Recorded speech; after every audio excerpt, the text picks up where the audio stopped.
आज आपण एका खूप महत्त्वाच्या सरकारी नोकरीच्या संधीबद्दल बोलणार आहोत, जी संपूर्ण देशभरात उपलब्ध आहे. चला तर मग सुरुवात करूया.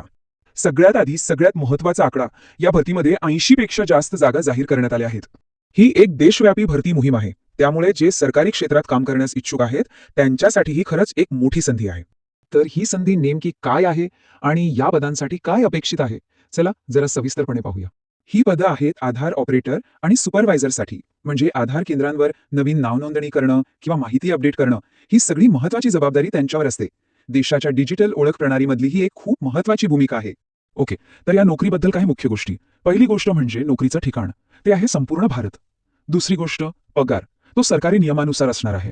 आणि अर्ज शुल्काबद्दल सध्या तरी काही सांगितलेलं नाहीये.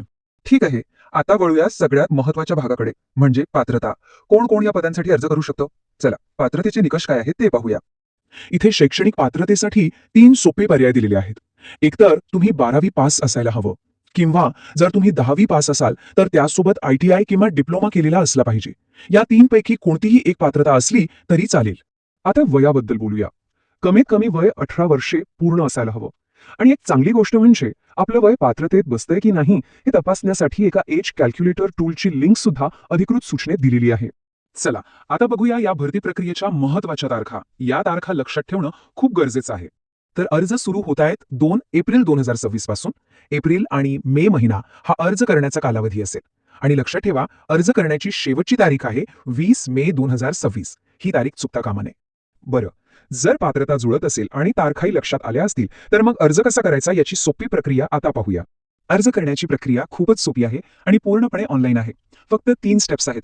पहिलं, अधिकृत CSC भरतीच्या वेबसाईटवर जायचं. दुसरं, तिथे जो ऑनलाईन फॉर्म आहे तो आपल्या तपशिलानिशी भरायचा. आणि तिसरं, शेवटच्या तारखेच्या आत तो सबमिट करायचा. झालं. एक गोष्ट इथे खूप महत्त्वाची आहे. अर्ज फक्त आणि फक्त अधिकृत पोर्टलवरूनच करायचा आहे, जे आता स्क्रीनवर दिसतंय. दुसऱ्या कुठल्याही वेबसाईटवरून केलेले अर्ज स्वीकारले जाणार नाहीत. आणि आता एक सगळ्यात महत्त्वाचा सल्ला, जो थेट जाहिरातीमध्येच दिला आहे, तो म्हणजे सविस्तर माहितीसाठी व अर्ज करण्यापूर्वी कृपया जाहिरात काळजीपूर्वक वाचावी. हे खूप महत्त्वाचं आहे. तर आता या भरतीबद्दलची सगळी आवश्यक माहिती आपल्यासमोर आहे. आता विचार फक्त एवढाच करायचा आहे की ही संधी आपल्या करिअरमधलं पुढचं पाऊल ठरू शकते.